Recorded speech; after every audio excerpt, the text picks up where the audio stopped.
अच्छा ये फलीता 34 के नस्ल की चाल का है, ठीक है। सबसे पहले आप फलीता देखें ताकि मैं फलीता आपको समझा दूँ, ठीक है। ये 16 की चाल है, 1 2 3 4 5 6 7 8। अब फिर नवा जो खाना है ना, फिर उसमें आ जाएगा 1 1 1 ट्रिपल 1 6, ठीक है। ये आ गया नवा खाना। और फिर 10वें खाने में 1 1 ट्रिपल 1 7,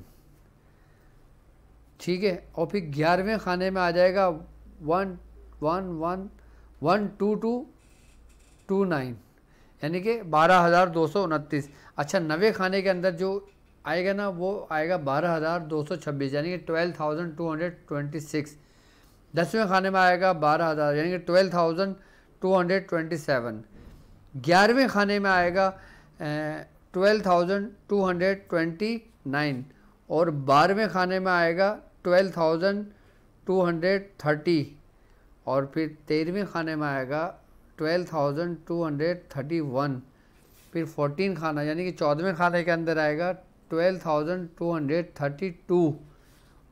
14वां 15वां नहीं, 1 मिनट, 1 2 3 4 5 6 7 8 9 10 11, सॉरी अभी दोबारा से मुझे बताना पड़ेगा ना, इसको थोड़ी सी मिस्टेक हो गई। ये नेक्स्ट तो सही लिखा हुआ है लेकिन मुझे बताने में थोड़ी सी मिस्टेक हो गई, आप दोबारा समझ लें कि 1 से लेकर 16 की चाल है, 1 2 3 4 5 6 7 8 तक। अच्छा 8 तक सिर्फ 1 से लेकर 9 तक अदद लिखे हुए हैं, ठीक है, 8 तक। अच्छा फिर जो नवा खाना है ना, नवा खाने के अंदर फिर लिखा हुआ है ये 12,226, ठीक है। 10वां खाना 12,227 और 11वां खाना 12,228, 12वां खाना 12,229, 13वां खाना 12,230, 14वां खाना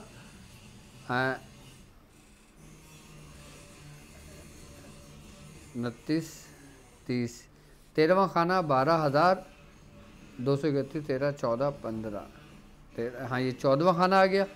और ये 15वें खाने में 12,232 आ गया। और 16वां खाना 12,233 आ गया, ठीक है। ये फलीता है जिसको फलीता लाल बेग कहते हैं, जिसको फलीता लाल गुरु कहते हैं, आई बात समझ में। और इसको इस फलीते की जो इबारत है ना, जब ये फलीता लिखा जाता है ना तो ये इबारत पढ़ी जाती है। ये बाकायदा तौर पे अमल है, इसका तरीक़ेकार समझाऊंगा, उसको सवाल करने का तरीक़ेकार समझाऊंगा। अब ये इबारत जो फलीता लाल बेग की है ना, ये या तताइल से शुरू होती है, ठीक है।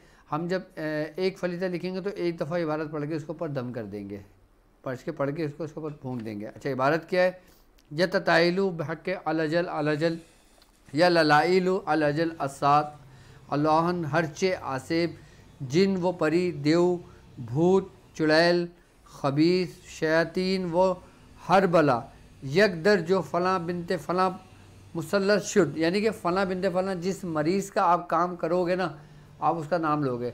अच्छा जिस मरीज़ का काम आपने करना होगा, जब आपने नक्श लिखना होगा ना, फिर आप ये इबारत पढ़ेंगे, ठीक है।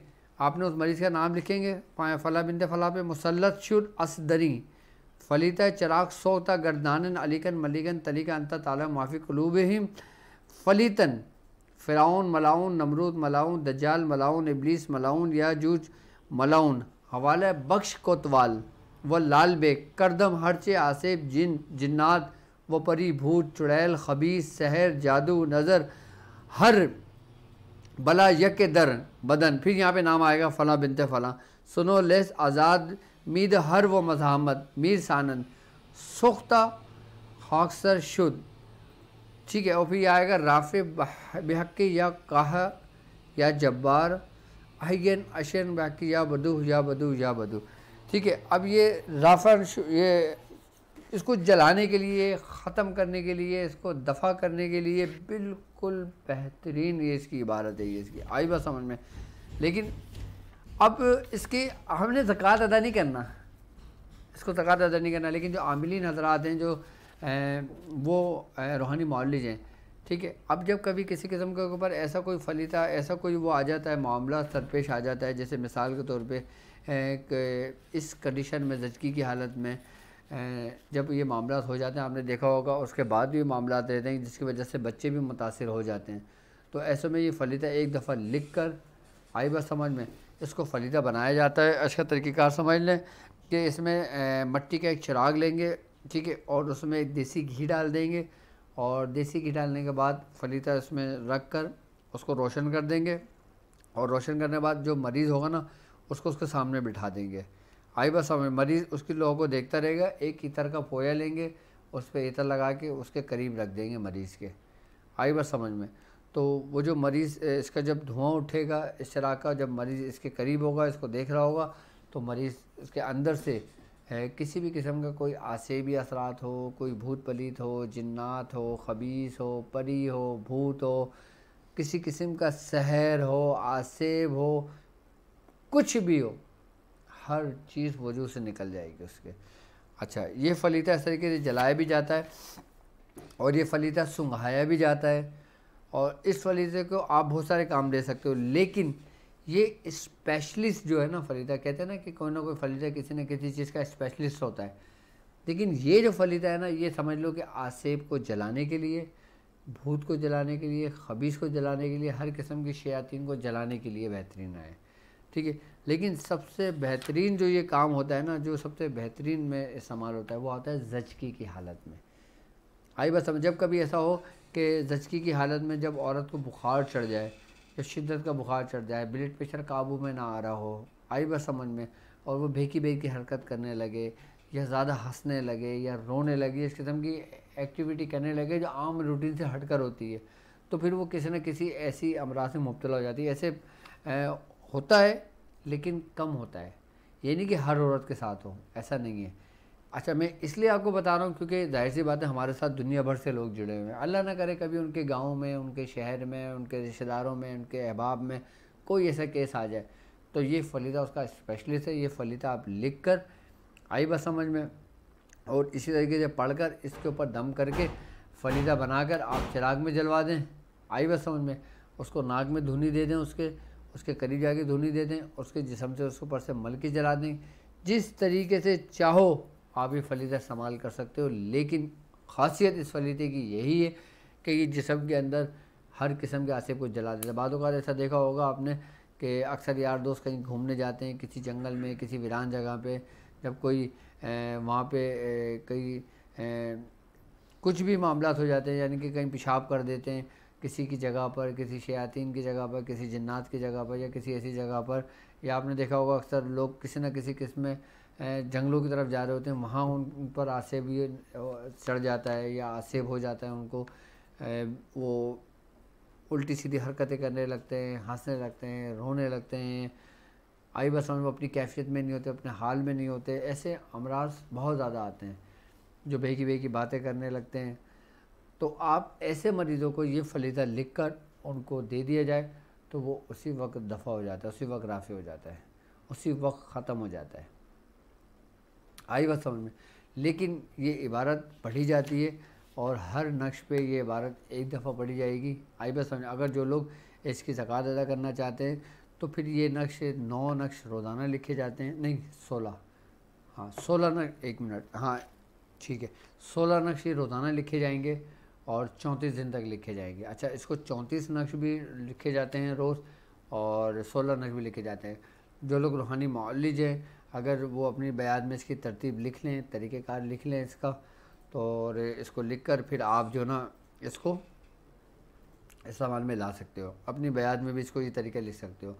16 नक्श रोज़ लिख सकते हो, और 16 नक्श रोज़ लिखोगे तो उसको 34 दिन तक लिखोगे, 34 नक्श रोज़ लिखोगे तो 34 दिन तक लिखोगे, क्योंकि ये 34 की चाल पर नक्श है। ये इसका तरीक़ेकार है, जब इस्तेमाल करोगे तो उसी तरतीब से उसका इस्तेमाल होगा। लेकिन ये इबारत ये याद करोगे, ये बाकायदा इबारत नहीं, बाकायदा ये अमल है ये, और बेमिसाल अमल है किसी भी शयातीन को, किसी भी जिन्नात को जलाने के लिए। आई बात समझ में। और ख़ासकर ये वो फलीदा बुज़ुर्गों ने इसको तरतीब दिया था कि जब हिंदुस्तान के अंदर जो ये लाल गुरु था और जब इसके हवारी थे जो लोग, जब वो इसके अमाल के ज़रिए लोगों को नुकसान पहुँचाते थे, तो उसके ज़रिए उसको फिर कैद करके उसको ख़त्म करने के लिए फिर बुज़ुर्गों ने इस फलीदे को तहरीर किया था। तो ये पूरा ये समझ लो कि हर किस्म की बदरुएँ, भंगी, चमार जितने भी शयातीन आते हैं ना, उन सब को जलाने के लिए, ख़त्म करने के लिए काफ़ी है। अच्छा, आज की जो ट्रांसमिशन है ना, ये मैं मुख्तसर कर रहा हूँ इस वजह से कि ये मैं रिकॉर्ड कर रहा हूँ। और आज अल्हम्दुलिल्लाह हमारे यहाँ पे चाँद की 24 की नियाज़ है, तो मुझे अब नियाज़ में जाना है, क्योंकि हम अल्हम्दुलिल्लाह हमारे यहाँ हज़रत ख्वाजा नबी ज़ादा शाह साहब की चाँद की 24 तारीख की नियाज़ आती है। तो नियाज़ से फिर मैं 10 बजे तक 11 बजे तक फ़ारिग होता हूँ, काफ़ी टाइम हो जाता है, तो फिर वो आप लोगों की ट्रांसमिशन रह जाती है। तो इसलिए मैं पहले ही रिकॉर्ड कर रहा हूँ ये, ताकि ये अपने टाइम पर ही आप लोगों को अपलोड कर दी जाएगी, ताकि आप लोग देख सकते हैं। ठीक है, मुख्तसर बताना, लेकिन इसके बारे में मैं चाहता था कि मैं आपसे तवील बात करूं। अभी तो उसे मैंने मुख्तसर बताया इसके बारे में क्या है, लेकिन मैं कभी इसकी जगह, इसका इलाका, इसका शहर और इसे किस तरह इसको ये क़ुव्वत मिली, किस तरह ये आगे बढ़ा, तो इसके बारे में मैं भी तफसीली मुझे याद दिलाई कि मैं ज़रूर बताऊंगा। लेकिन आज मैं से मुख्तसर इसके बारे में मैंने बताया आपको, और इबारत और फलीता मैंने आपको तहरीर कर दिया, आपको तालीम कर दिया। आप इसको अपने पास लिख लें, और इंशाअल्लाह ताला मैं फिर इसी को मैं इंशाअल्लाह ताला कंटिन्यू में इंशाअल्लाह नेक्स्ट टाइम करूँगा। इसके बारे में तफसील से समझाऊँगा, आपको बताऊँगा, सिर्फ इसलिए कि आज के दिन आपका गैप ना आए, क्योंकि आप जाहिर सी बात है आप 10 बजे इंतज़ार करते हैं पाकिस्तानी टाइम के मुताबिक अमलियात के सुल्तान में। तो मैं चाहता हूँ कि आप इस तरीके से इसको पूरा प्रॉपर मुकम्मल कर लें इंशाअल्लाह। उसके बाद फिर अब हमारे अमलियात के सुल्तान की जो हमारी जो दिन है वो हैं पीर, मंगल और बुध, पाकिस्तानी टाइम के मुताबिक रात 10 बजे से 11 बजे तक। तो आज के लिए इतना काफ़ी है, तो मुझे अब नियाज़ में जाना है। मुझे इजाज़त दीजिए इस बात पे कि आप अपना बहुत ख्याल रखेंगे। अस्सलामु अलैकुम व रहमतुल्लाहि व बरकातुहू।